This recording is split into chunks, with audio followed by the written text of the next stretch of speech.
বন্ধুসকল, মোৰ ওচৰত নতুন নতুন ধুনীয়া ধুনীয়া ছাগলী আহিছে, পুহিবৰ কাৰণে খুব উপযোগী। এজনী চিঞৰি ছাগলী, ক'লা ছাগলী ডিমাণ্ডটো অলপ বেছি, আপোনালোকে জানে, মাংসৰ সোৱাদটো অলপ বেছি বুলি কয়, আৰু ওজনতো কম মাংস উঠে বোলে। সেইটো কাৰণে ক'লা ছাগলী মানুহে প্ৰায় পুহিবলৈ বিচাৰি থাকে। আৰু এতিয়া ঠাণ্ডা দিনত জীৱ জন্তুবিলাকৰ বাহন ক্ষমতাটো কমি থাকে, লাহে লাহে ডাঙৰ হয়। যেতিয়া এতিয়া বহাগৰ পৰা গৰম আৰম্ভ হ'ব, খুব জল্দি ডাঙৰ হ'ব, আৰু নতুনকৈ ঘাঁহ বনবিলাক ওলাইছে, এতিয়া ছাগলী পুহিবৰ কাৰণে খুব উপযুক্ত সময়।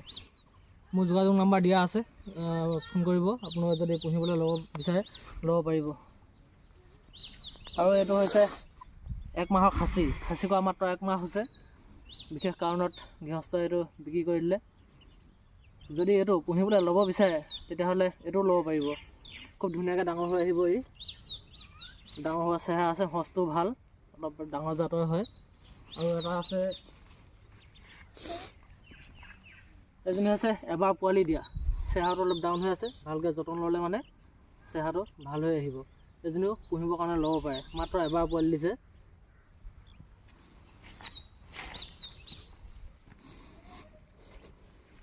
আৰু এজনী পাঠি, এজনীও আপোনালোকে ল'ব পাৰে পুহিবলৈ।